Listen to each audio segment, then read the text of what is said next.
Hey, Foot Geek, it's CJ again, and today we're here with David from Turnfit, and we're going to be talking about patellofemoral syndrome.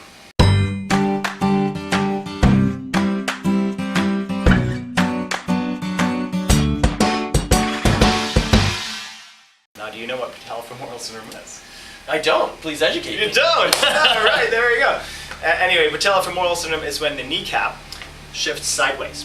And oftentimes the reason that happens is, number one, you're either pronate. A lot of runners seem to be affected by it. And the reason I brought David out to talk about this is because of the fact that he obviously helped people train for stronger muscles. Yeah. And one of the big factors of helping reduce, some of the symptoms of patellofemoral syndrome, which is that shifting of the kneecap, is to strengthen your quad muscles. Right. So I wanted to kind of run through some exercises with David to figure out how to make that better. Sure. All right, so typically what do you usually give for exercises for your clientele for to strengthen a quad? For myself, it's really kind of more about, okay, well, let's do some strengthening, simple strengthening exercises where you just try to sit down in a chair, but not completely, right? Yeah. So that way, again, we talked about in another video as well, where we want you to kind of focus on your gait also, yeah. Right? Because if your foot is going outwards like this a lot, it's going to cause your knees to shift inward too, which can cause the patella to shift, right? Yeah. So, by positioning your feet more appropriately and then making sure that your knee is tracking over the second toe, yeah. It's going to help you make those quad muscles stronger in the proper way. Yeah. Because obviously, if you're doing the squat wrong, it's not going to make a difference. Exactly. So let's start with the squat. Squat, everybody's a little bit different. So for you, how you want to line yourself up is if you find your hip bones and find out how they're aligned. For me, they're kind of pointed slightly like this. So my feet might be a little bit like this. So my fingers are lining up with the big toes. Then what I'm doing is as I'm squatting, so first of all, this core all moves as a unit. I don't want to bend it like this and then squat. I am exhaling, get some core engagement, and then opening up through the knees, and then hinging at the hips, and then squatting backwards. So everything kind of moves as one unit.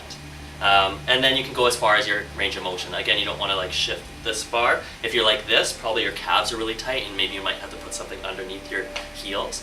But ideally, you just stretch them out, roll them out, yeah. And then kick this back a little bit more and then squat as low as comfortably possible until you see a rounding. So I'll try to round. So if you see that tailbone round under there, don't go that far.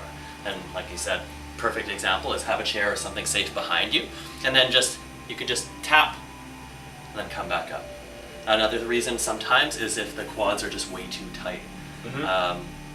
And a super easy way to check if they're too tight is if you are on the ground here and you can't come back and sit on your heels, probably way too tight. Okay. That might be too advanced. Is that a contra indication as to when you don't want to strengthen your calf muscles? Or? No, you still want to strengthen. So everything you want, that's a great question. Everything you just have to take to a full range of motion. So for example, if you're always only squatting here, that's your range of motion that you'll have. Everything else will be tight in an unhealthy range. So today it might be this point, maybe for a month. Maybe month 2 you can get a little bit lower.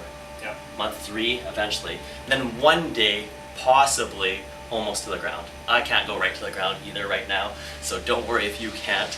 It's all about proper form. If your whole body's in proper form as you move, everything will align properly.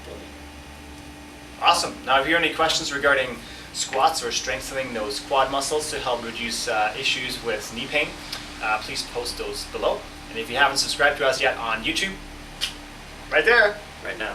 Have an awesome day.